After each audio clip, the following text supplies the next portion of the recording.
because so many of you guys are in crisis and trauma with me and this class, we're going to stagger the midterm. So next week will be the crisis and trauma midterm, and then the week after that will be the midterm in here. Okay, so the format will all be the same as it ever is for most of my classes. 4 or 5 questions that you write on. They'll open Monday morning and close the following Sunday. Yes, you will still have journals during that time. So you're right. So I think that's probably it. Any you guys have any questions, logistical or otherwise, for me?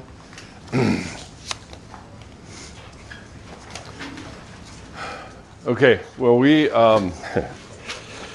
going to launch into something that some of you have heard only bits and pieces of. The rest of you have never heard before. It is not in any book. It is not anywhere except in my head. So what we're going to be talking about is what I refer to as the stained glass self. And this is really, in a lot of ways, the cornerstone of what we're going to be talking about really for the rest of the semester. And yes, ma'am. I'm so sorry. I thought of a logistical question really quick. Go for it. I got to pray anyway, so that'd be a perfect time to do that. Yeah. When we have our midterms due, do we have our journals due as well? Uh-huh. Okay. Just wanted to check. Yep. Okay, so let me pray before I go into a long introduction. Father, thanks for a night's rest. Maybe short at times. I pray that you will guide and direct my thoughts this morning as I try to present and talk about this concept and the ways in which we find to hide and to do things in such a way that allows us to even buy into the illusion that we're hiding from you. And I pray that even as we talk this morning, your Holy Spirit will open parts of our hearts that perhaps we've never visited before, and we look at and understand a little bit more clearly how it got to be that way. And that's not to cast blame anywhere, it's just to have a clear understanding of the areas that we need to attend to and take care of and understand grace in the context of those things. So give us that understanding, not with a point to drop into shame, but a point to grasp all the grace that you've offered us to change and to grow and to become more and more like Jesus. In Jesus' name, amen. Okay, well,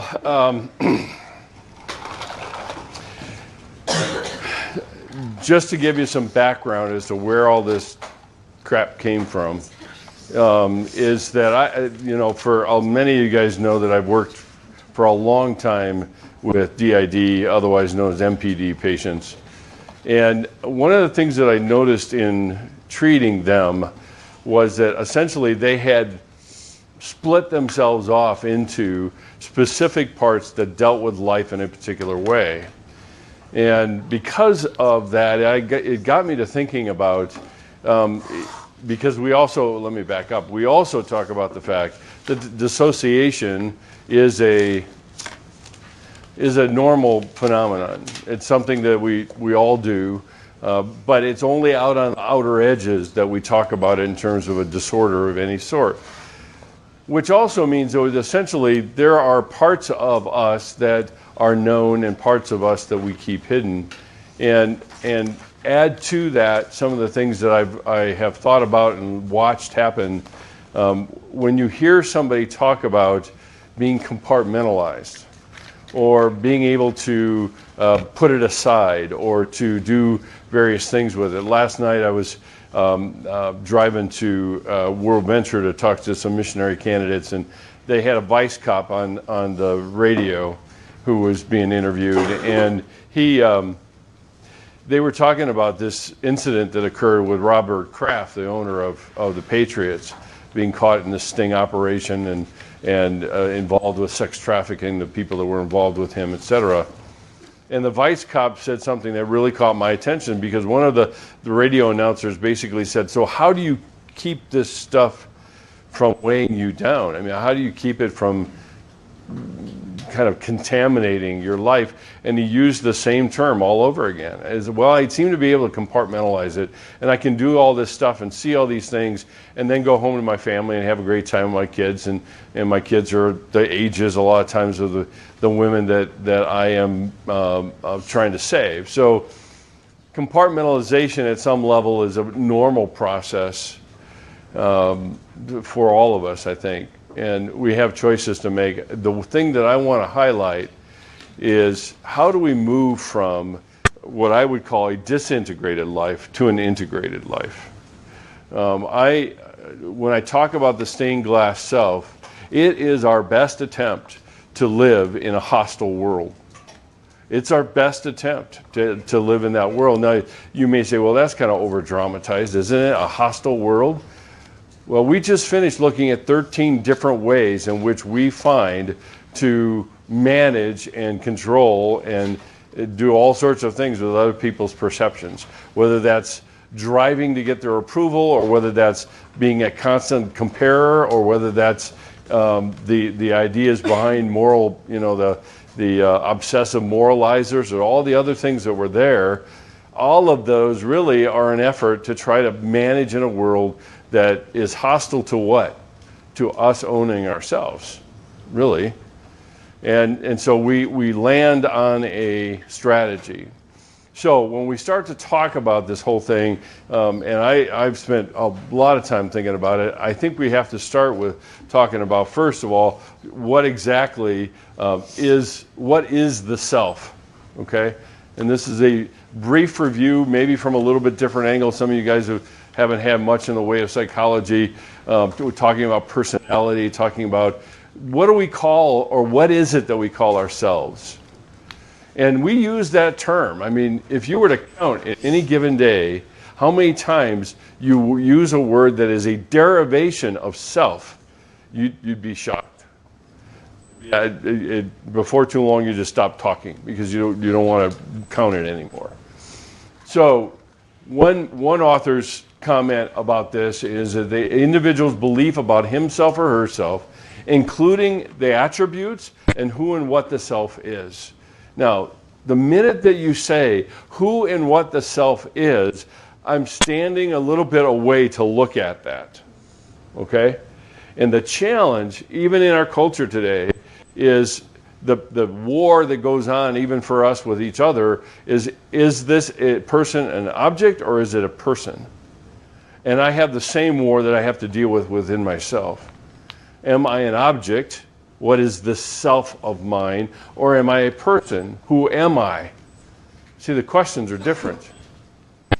So one way to divide it up is into what is often referred to as the existential self. And it is having this understanding that I'm separate and distinct from other people, that I'm me and you're you. And it's the beginnings of understanding about boundaries and what exactly those are. It also is an awareness that I exist over time and space. And no, this is not, Star Trek or something like that. Existing over time and space, if I go to sleep, a little one goes to sleep, and they wake up in the morning, as sooner or later they begin to realize that the same person that went to sleep is the same person that got up, even though time has passed, whatever. I can't find the word I need. The other part of it is I can be here, and then I go somewhere else, and it's still me there. That's what we're talking about time and space. So when we talk about existential, even as early as 2 or 3 months, there's a beginning realization that mom is not me. Now, that's not clearly developed, because the sense of consciousness is not clearly developed at that time either. But the moment a little one begins to interact with the outside world, namely mom for the most part, if they're being breastfed, if they're being just nursed or fed from a bottle, then they have the interaction with dad, and sooner or later they do anyway. But before too long, we begin to realize that there's somebody else out there besides me. And that's a growing realization that is fundamental really to who we are. So let me show you this. This is a quick kind of hit to display and kind of frame this in for you, and then we'll keep moving. Oh, I got one more. Never mind. Sorry. So the existential self, and then the second one is the categorical self.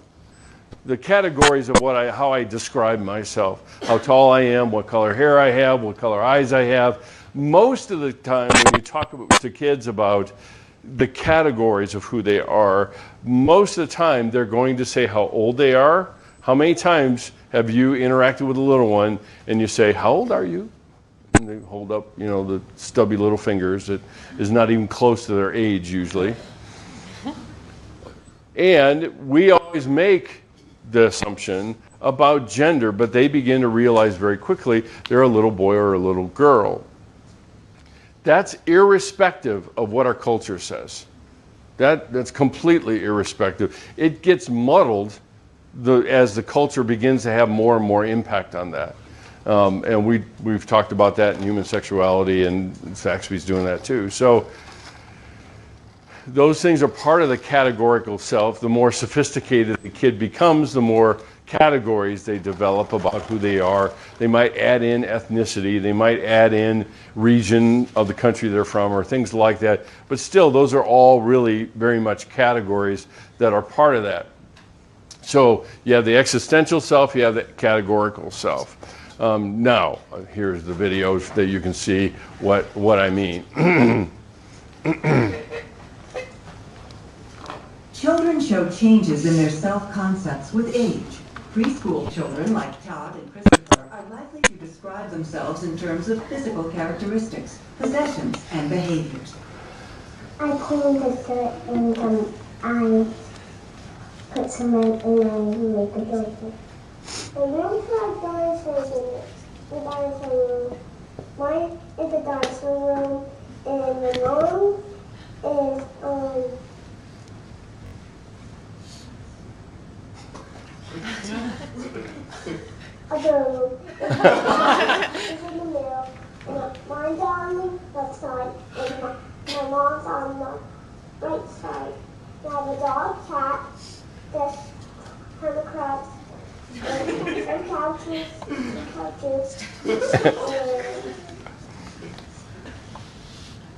and a big TV, and some toys that get lost behind the TV. In middle childhood, children begin to describe themselves in less concrete terms, like Rachel, Stephanie, and Ricardo. They may describe themselves in terms of group membership. I'm 9. Go to the Marlboro Intermediate School. My favorite color is purple. I'm in 2nd grade, and I have one brother, and I have to go to school. I'm in the 4th grade. I'm 9 years old, and I go to the Weston House. In middle childhood, children also begin to describe themselves along more psychological dimensions, as illustrated by 7-year-old Joseph and 8-year-old Jenny. Can you tell me 3 things about yourself?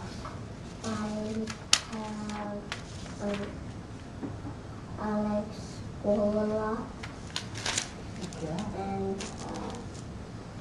I love art, and I like helping people. Nice. Notice how the progression, right? I mean, you go from age to how many brothers I have or sisters, my house. That little guy was really hilarious because he was doing a little cognitive map in his head. If you noticed that, right? He's kind of walking through. Well, there's the couch and there's the big TV, and I get lost behind the TV, and that's a really big TV, kid. So that's the backdrop, okay, of what we have to talk about here. So when we talk about the categorical self and then the existential self, those begin to inform my self-image, how I see myself. And generally speaking, the way that we go about doing that is in 4 of these different categories. Now, the reason I'm doing this is not to bore you with lifespan or anything like that, but you've got to understand the basics of self-development if we're going to talk about how it gets fractured. Okay? So the physical description, we already had kids demonstrate that in terms of how tall they are or what color eyes they have. And then the social roles, one little girl said, I'm nice. Another one said, I like to help people. Their relationship within the social fabric of the culture that they're in, and then the actual personal traits. And that overlaps a little bit in terms of social roles.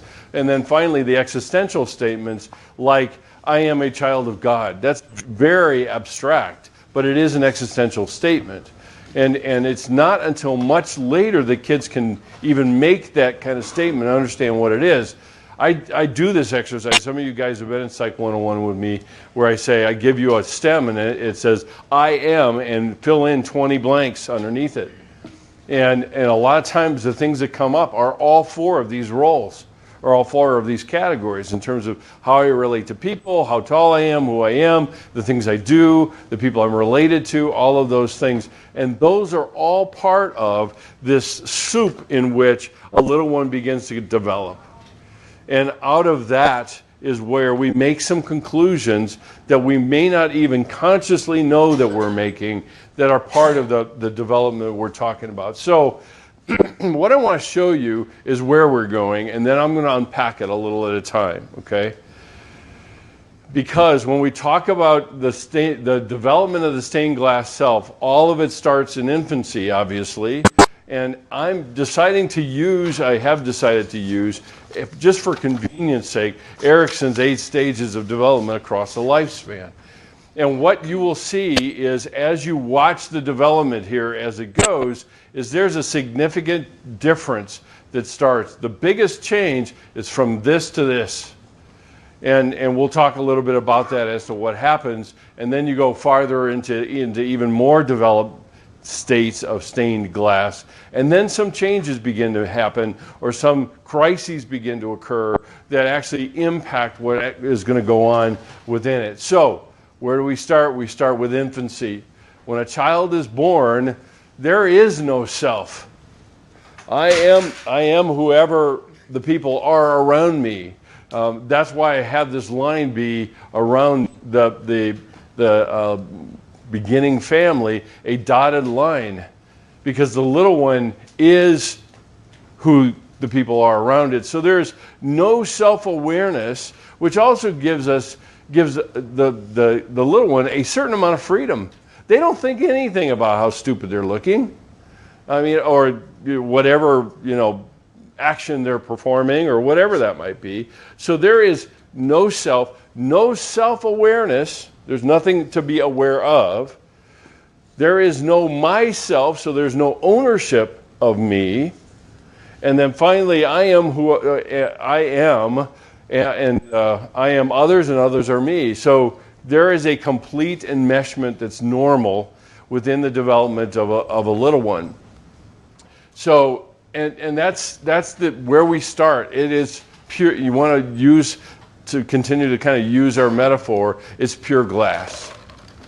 It is transparent. I can see through it. I am what people see. People are what I see. There's no distortion. It's all there. Okay, and that's the beginnings of who I am and the self that I am under development, if you will. Now, what's next beyond this then is what Erikson talks about is in terms of stages of development, one of the primary key life tasks during this time is trust versus mistrust. And this is the profound beginning point of where everything begins to happen. Because what happens if the life task of trust is established, then the little one understands that the provider is entirely consistent, entirely reliable. They will always come through for them. But the minute that starts to not happen and begin to be unpredictable, we teeter on this balancing point between trust or mistrust. And it's at that point that the foundation is laid for it. It is not, like I say here, it is not a prediction of the future, but it is a foundational impact that we have to take into account. At some level, everybody experiences it. At some level. You know, the little one wakes up, is hungry and wants to be fed, starts to cry, but then the provider is delayed. For whatever reason, maybe they don't hear it, hear the cries, whatever it is.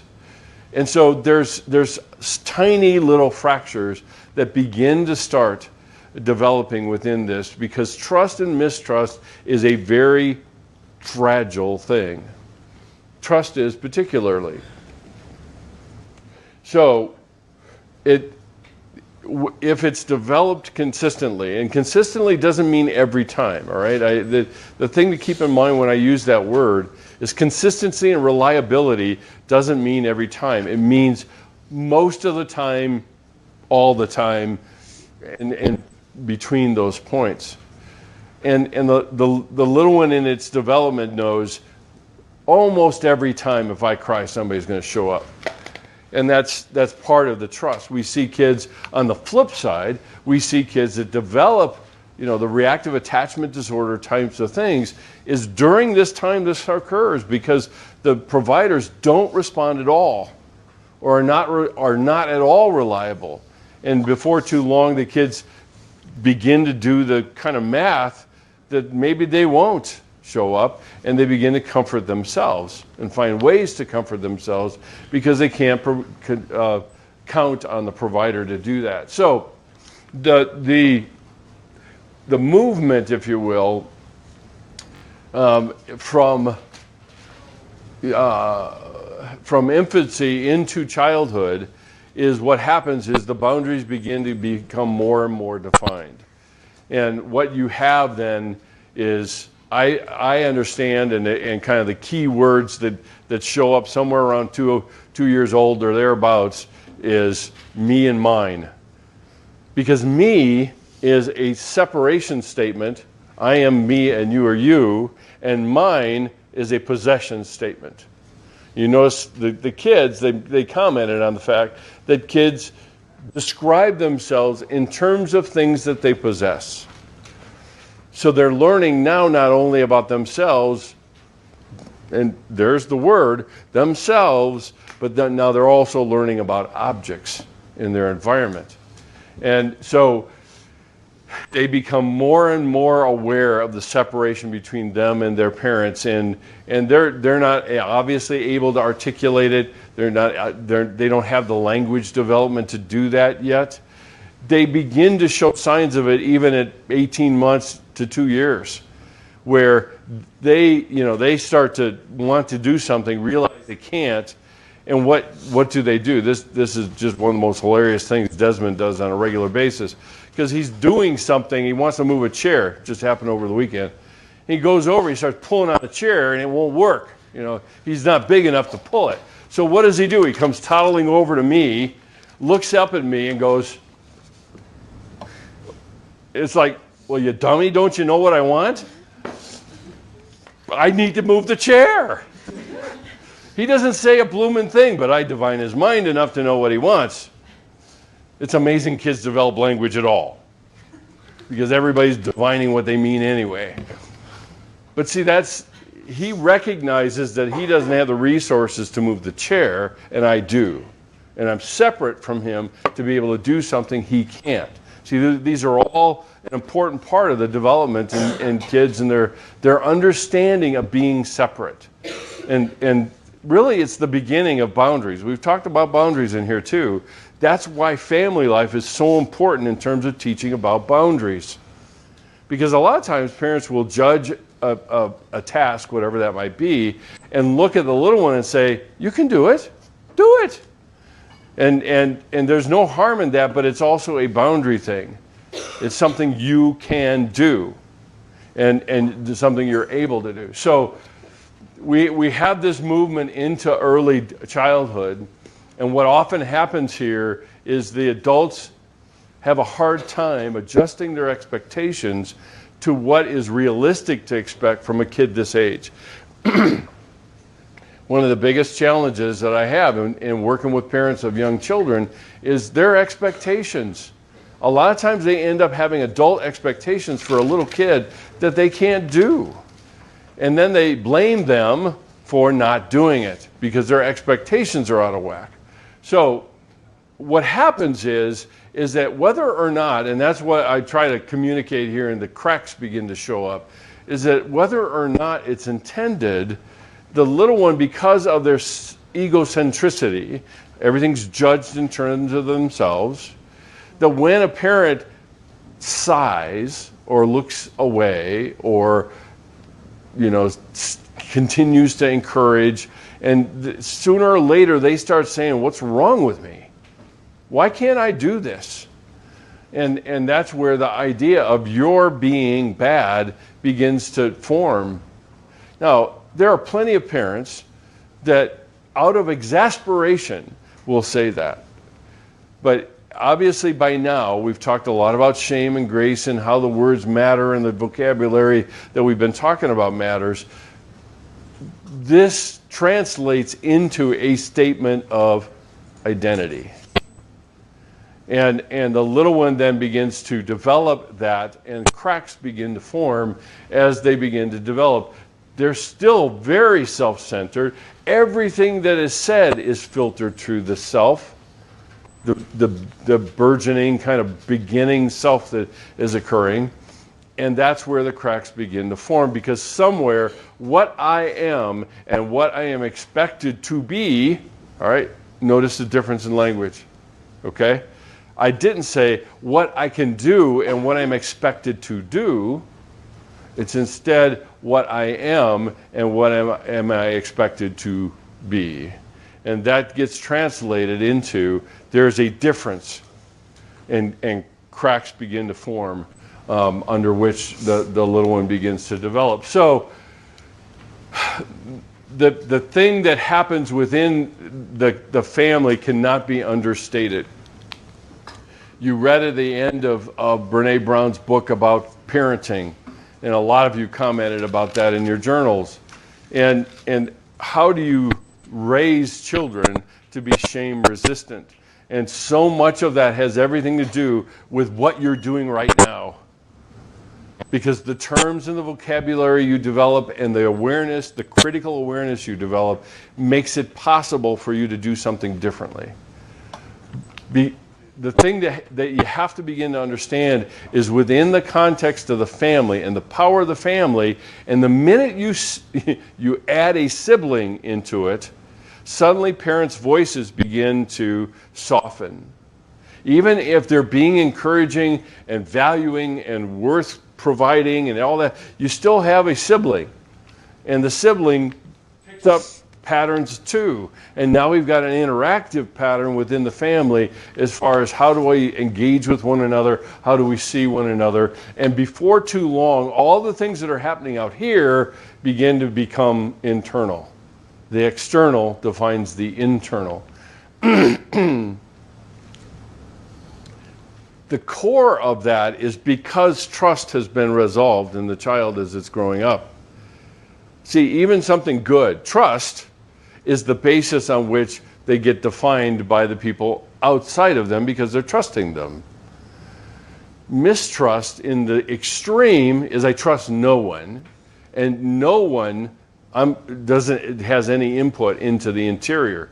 But if no one has any input into the interior, then I'm lost at sea without a compass. I have no way to know who I am. And then I make judgments about maybe if I attach to somebody, then I'll know who I am.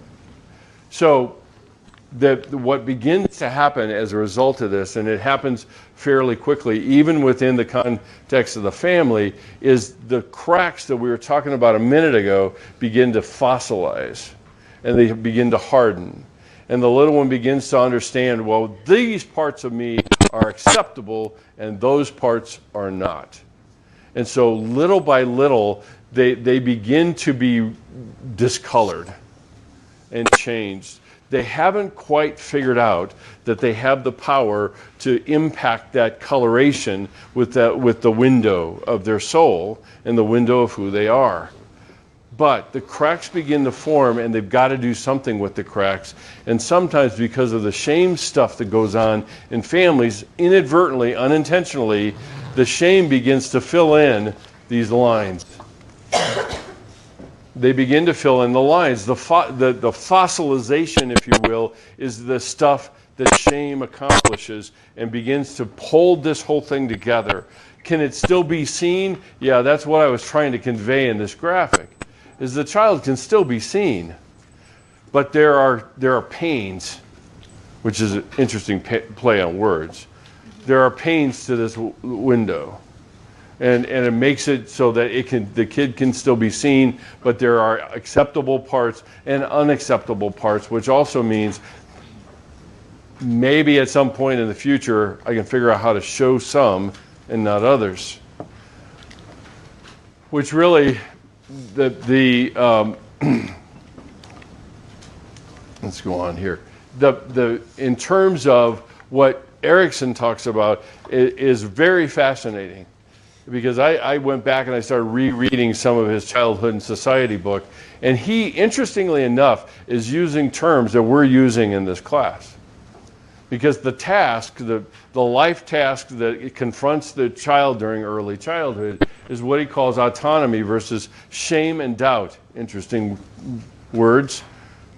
Because the first stage is trust and mistrust, the next stage is shame and doubt, or autonomy. And it's a double-edged sword. The more autonomous the child becomes, the more uncertain they become too. Because they don't have all the resources to be completely autonomous.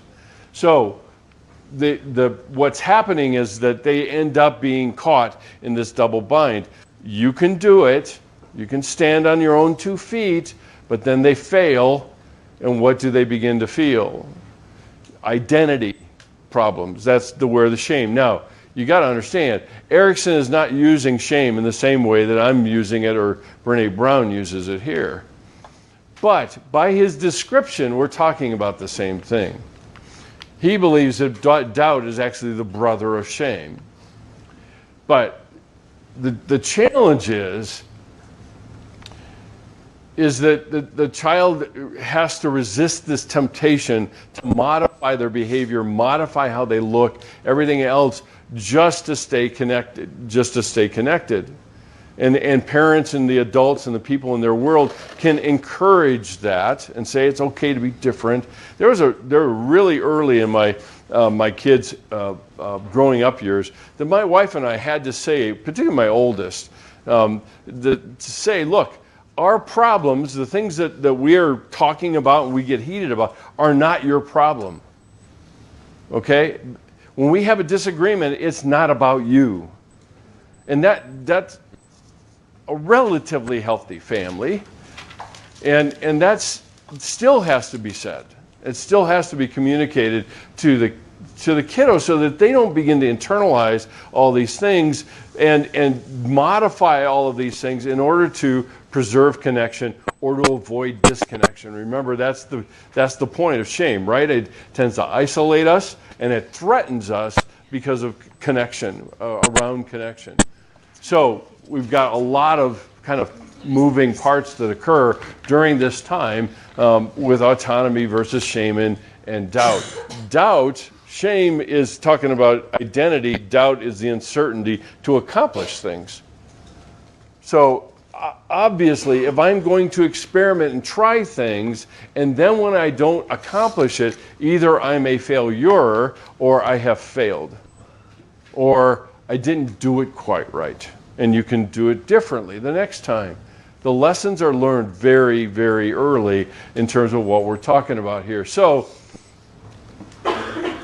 too much changes in behavior to fit into what the adult expectations are, splinters the child into believing that acceptable parts of the self are the only things to show. And this is when they begin to experiment with, and the rest is hidden.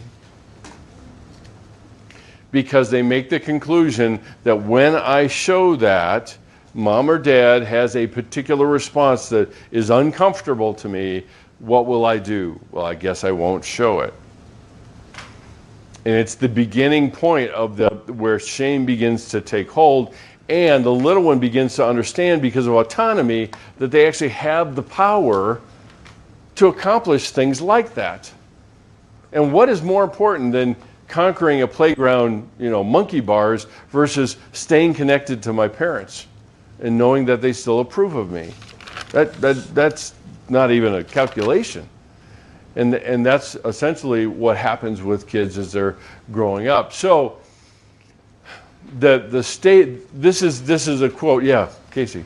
How does that balance with parents just disciplining their kids?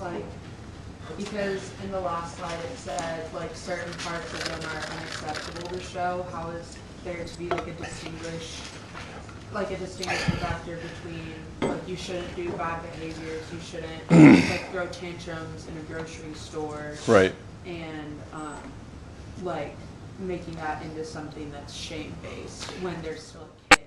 Yeah, and a lot of that is, there's still behavior management, okay? So a kid has a temper tantrum, and the parent isolates them, a timeout or whatever. And if that's all that's done, and they pull their behavior under control and they comply, if that's all that's done, then a lot of times this kind of stuff happens.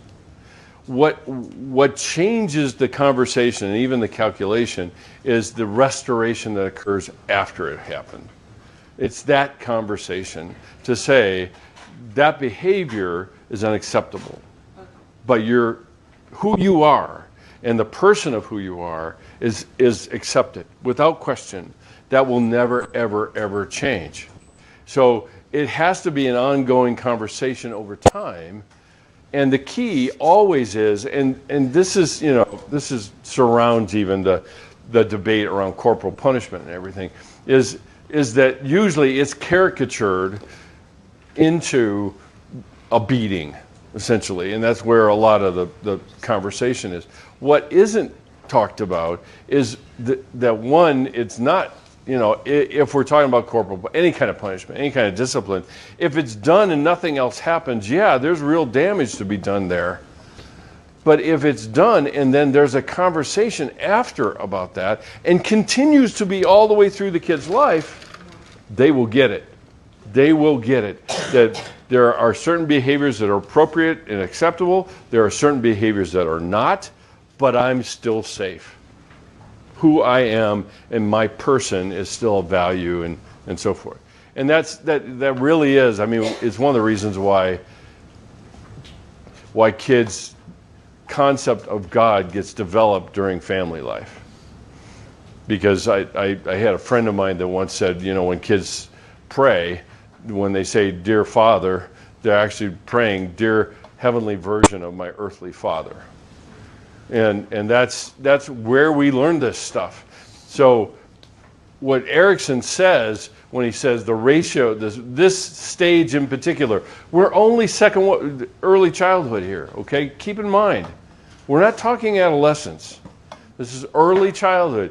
Is decisive for the ratio of love and hate, cooperation and willfulness, freedom of self-expression and its suppression, behavior versus person, from a sense of self-control without loss of self-esteem, a key term in there, comes a lasting sense of goodwill and pride. From a sense of loss of self-control and of over-control by others comes a lasting propensity for doubt and shame. Notice something, that from this over-control by others comes what? The propensity for doubt and shame. A lot of people and a lot of parents make the mistake that their efforts are to control behavior, and during this stage, Erickson makes it pretty clear where that kid ends up landing. is a struggle with shame and doubt. Why? Because he doesn't get to experiment and fail and learn that he's still intact and still valued just as he is or her in spite of what they do. Yeah, Shelby. Yeah, well, that's the real wild card, right? I mean, if the other influences into a kid has everything to do with where they are in the family. So that's why we see so often, the eldest being probably the most socialized of them all. And then the farther out we go, they turn more Tasmanian devilish as we go down the chain.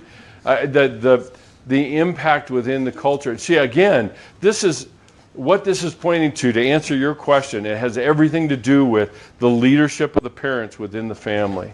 And crafting a culture within the family of value and worth and autonomy and all these other things that Erickson talks about. That takes time, okay? And it takes a lot of grace. And grace that's not only provided, but also contextualized, okay? I provided a lot of grace for my kids. The problem was I didn't help them understand why I was doing what I was doing very well. Because I think if I had, they might have a deeper understanding of what grace looks like. But it really rests on the leadership of the parents. And a complementary leadership style, because each parent offers something different in leadership.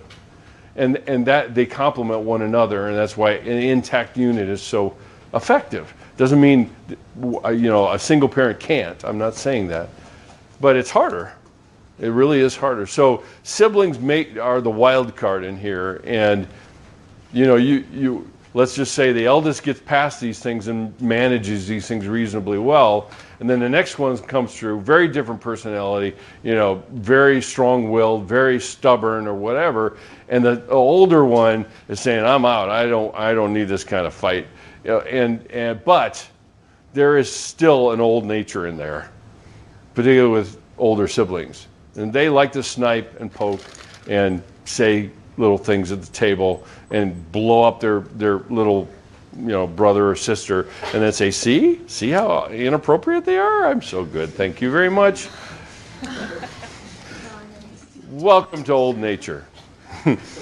So, I mean, we still have to keep that in mind, and I think the parenting leadership has a lot to do with that. Yeah. So it's not the parents' job to control behavior. Right. That's what you said. What would be like Well, I think I think the problem for a lot of parents is they mistake discipline for control for discipline. Because if you think about it, Jesus was surrounded by a group of men who were referred to as disciples, right? That's the core of the word discipline. We mistake controlling somebody's behavior as the same as discipline. Discipline is the act of developing disciples. And not only just in the spiritual sense and Christian sense, but in a life sense. Because parents are teaching a life philosophy whether they like it or not. I'm teaching one whether I say something or not. So the correcting of behavior is only a part of the discipling part of parenting. And so the correcting probably would be better than controlling. Ideally, the correcting piece actually allows for freedom for mistakes, and then continued correction, continued teaching, continued all of that. So the role of parenting then becomes way, way bigger than just keeping their behavior under control. And there's a difference there. So the thing I want you to pay attention to is these last two sentences. A sense of self-control without the loss of self-esteem, that takes a context that values freedom. And it comes a lasting sense of goodwill and pride versus a loss of self-control and an over-control by others sets in motion this very process. because then I will simply hide and show what's necessary that comes out of it. So let's move on. Preschool. Preschool, the cracks become more and more defined. What explodes here is the awareness of some of these distinctions or dichotomies: home and public, parents and friends, social context, private context, inside, outside. All of these kind of polarities, if you will, begin to be understood and seen, and they blow up because now the child's world has gotten even bigger. It used to be family, friends, and that's about it. Maybe, playmates in the neighborhood or whatever. Now we go to school, and now we've got an even bigger context in which the child's operating. And what they begin to understand is this personal interior and exterior split and the relationship between each. So I can figure out that I am what I show, not necessarily what I am.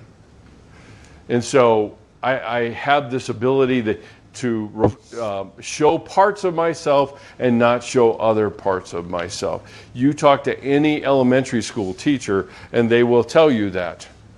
The kids very quickly begin to adopt roles within the classroom. The ones that, and we've all heard them, right? I mean, the black sheep of or the comedian of the classroom, or the teacher's pet, or whatever words we want to use. Those are all social roles that a kid adopts for some reason. They don't just adopt it for chuckles. They adopt it for some reason. And some of it, not all of it, but some of it is, this is the way I can gain some approval. This is a way that I can show parts of me that are valued, that I've gotten the feedback about, and this is a way that I can hide other parts. And so what you see developing over time is early on we have a whole self, not known as a self at the time. It begins to develop and be more defined, and now I know me and not me, and then shame begins to enter the picture in terms of it's about who I am, not about what I do. Cracks begin to form. Things happen because all of us have human parents, the last I checked. Funny thing is, Jesus did too. He was subject to all the same errors in parenting from Jewish parents as any other Jewish kid was. And so, which also, just as a side note, which also gives us some clarity in terms of how much Jesus knows us. Because he had to be parented by fallen people. I mean, talk about a sacrifice, right? I mean, it'd be one thing if he had perfect parents, but he didn't. And, you see this little itty-bitty window at the marriage in Cana. It's a little tiny window. Because mom comes up, good Jewish mom comes up, and it says, this young couple is going to be embarrassed. Do something. And here's Jesus in his 30s. Pay attention to age. At his 30s, and mom comes up and says, you got to do something. He said, what does this have to do with me? Now, there's no dynamic there that sounds familiar at all to any of us, right? Mom says, you're responsible. Okay. He didn't do that. But the funny thing about it was, she still worked the room. She still worked the room, just like a good Jewish mom. She goes, finds the servants and says, if he tells you to do something, you do it. And then we ended up with the best wine in the country. So, I mean, we know that, right? I mean, the host says, why'd you hold all the good stuff to last? You could have waited until everyone was drunk and they wouldn't know the difference anyway. So, what also happens during this time is there's greater perceptual skills lead to this increased ability to understand environments, teachers' relationships, teachers' assistants' relationships, the expectations teachers have, You know, in education, one of the concepts that is often referred to is Pygmalion in the classroom. You know what that is? A kid conforms to the expectations of the teacher. Pygmalion is similar to a chameleon. And the kids become what the teacher expects. And a little one's ability and growth during this early childhood is an ability to see these things. And we see the fossilization continues. It gets more and more defined and filled in by the messages that are communicated to the kid about their behavior. I mean, even the most politically correct teachers in anywhere in Colorado are still going to point to behavior when they talk to the kids.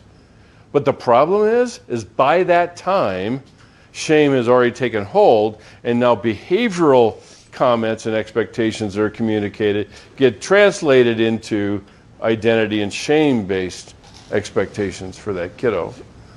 So it only really helps the fossilization. They begin to see by others' responses what parts are good and what aren't, what accomplishes great things for me and what don't. If anything traumatic happens during this time for the kid, they get stuck. And a lot of times they get stuck in these phases of the fossilization and the kind of the hardening of the parts between them. So they continue to refine this ability to show things on demand. You know, your TV wasn't the first thing about on demand. It was my ability to show parts of myself on demand. Yeah, Abby? How permanent is this fossilization and everything that happens at such a young age? That is coming. Because these are getting filled in, and shame is the thing that holds things together. I mean, even in everyday life, you look at any stained glass, there's usually a seam that has lead in it. And lead is the thing that, keep in mind, you go into the dentist's office and they take an x-ray of your mouth. What do they throw over you? A lead apron to protect you from the x-rays that are getting focused right into your mouth. Well, lead is a very effective metal to hide things. So lead is a very good kind of corollary or parallel to the shame that comes about as a result of these things. So they begin to know how these things go, the understanding the environment. They begin to develop emotional intelligence in a sense in terms of reading people, reading the people that are going to be reinforcing and encouraging, and reading people that really are not. So we just did that. We did, didn't we?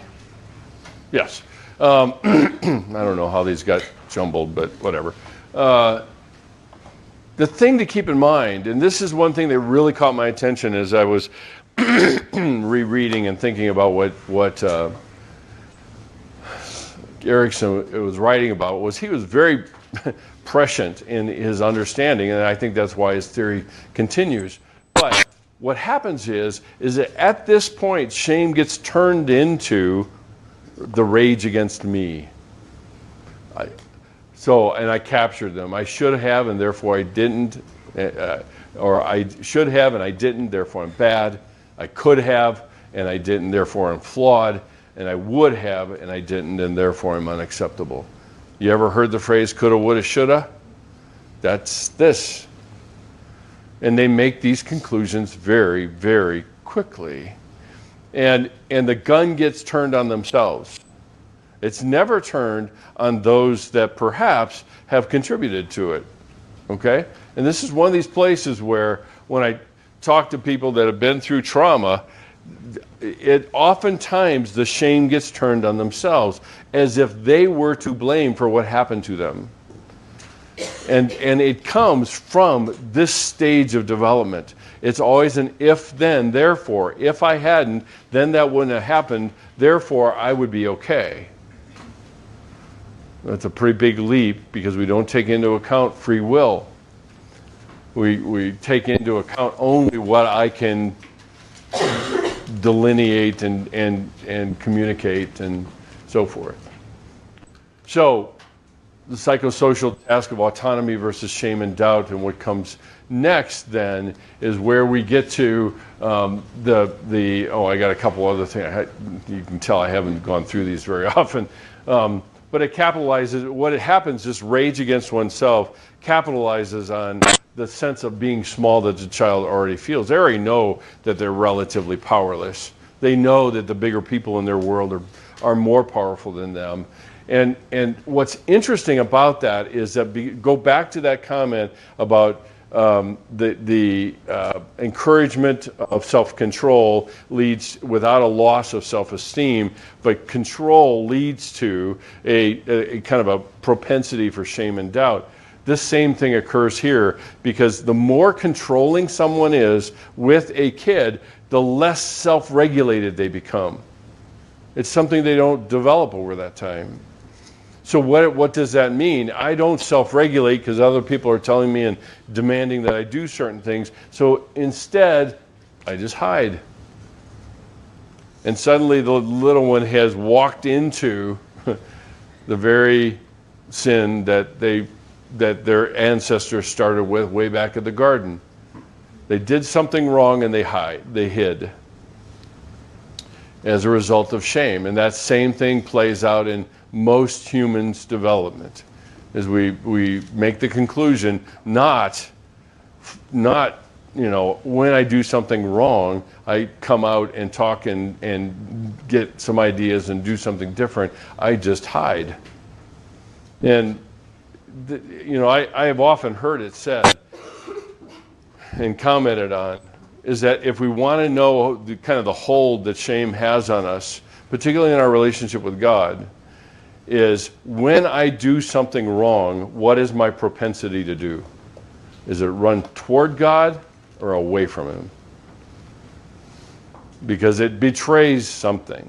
It betrays something of this, I will hide first rather than be known first, because I've already concluded being known results in something so painful that I don't want to feel it again.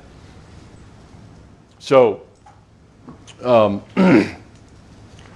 We'll get into this and then finish it the next time. But we go from early child or infancy to early childhood, and then we hit school age, and the idea of expanding the kid's world. I call it stained glass 1.0. The thing to pay attention to here is that right at this moment, the only thing the stained glass begins to develop, because we went from cracks and fossilization to now organization. And a child has a greater level of understanding that really all I'm worried about is hiding. That's all I'm worried about. So I've got these cracks in my window anyway. Maybe I should make it into something relatively pleasing so that people will not know that I'm hiding.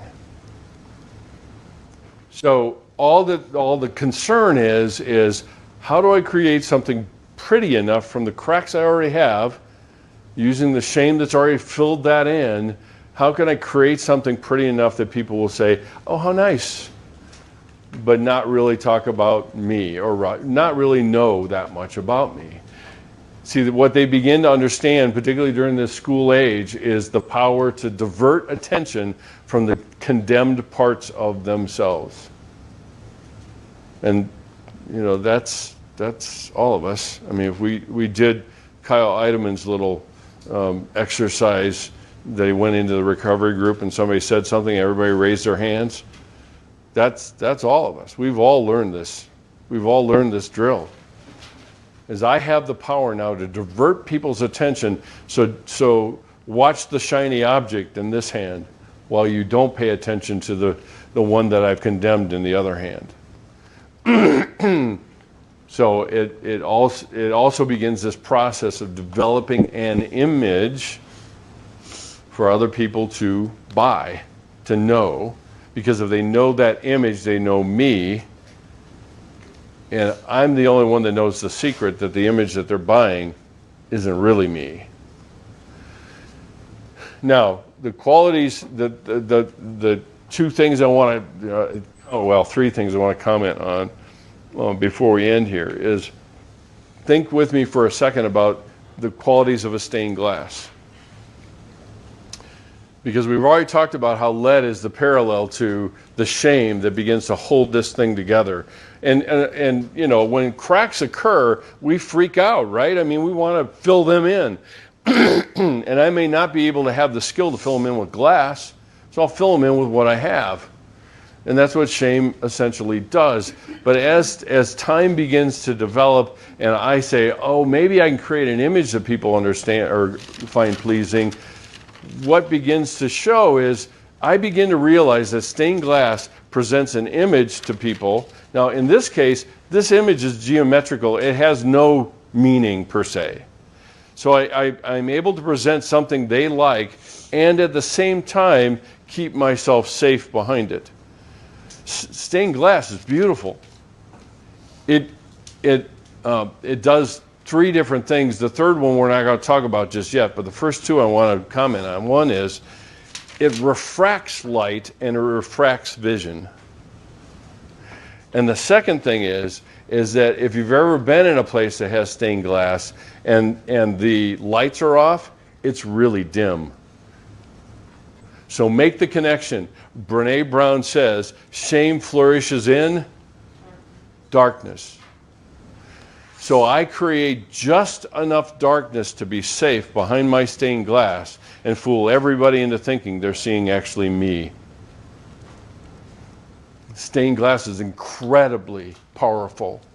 What we'll see later is that the more developed I become and the more powerful I am and how I think, is I get this brainy idea somewhere around adolescence that I can rearrange those to tell a story.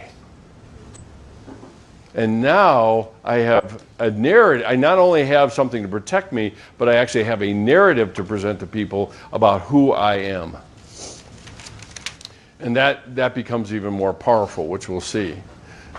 There's another part of this that we have to comment on, and that's the dark side of this, if you will. The alternative is the child has grown up in the kind of environment where I can never please anybody.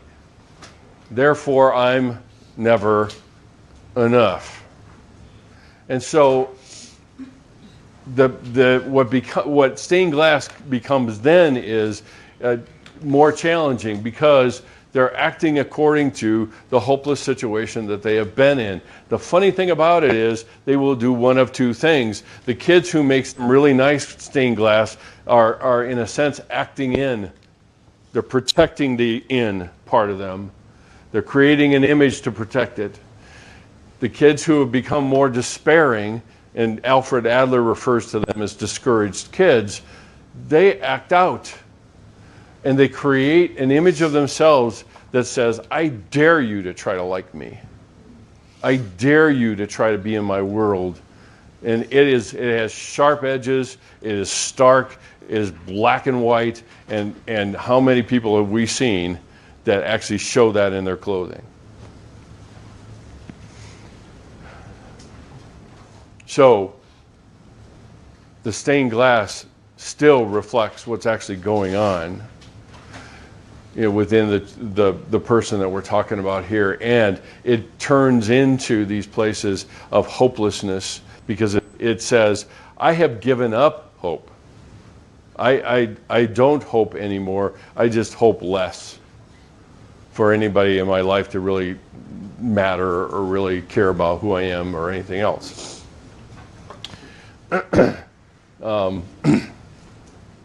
So, the task to be accomplished during this time is something that he refers to, Erickson refers to as initiative versus guilt.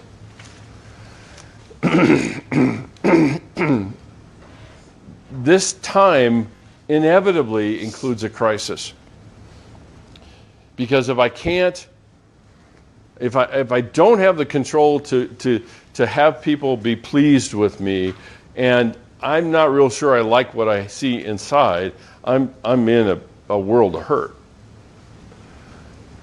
And so a lot of times kids will resolve the crisis that they go through with what he calls fumbling and fear. But at this time, they kind of settle on a strategy. And sometimes it's a stained glass. The kids that are growing up in an affirming environment that loves them the way they are and all of that, there's less of that goes on. But we all learn the strategy. We all learn that I can create an image for other people to digest and understand. And that sometimes appears as if they kind of grow together. And this is landing on a strategy that they can now begin to develop more and more competency, more and more mastery in managing other people's perceptions by how they look. And that's the beginning. And that's why I refer to this as Stained Glass 1.0, because it's just the first version. It's the first attempt.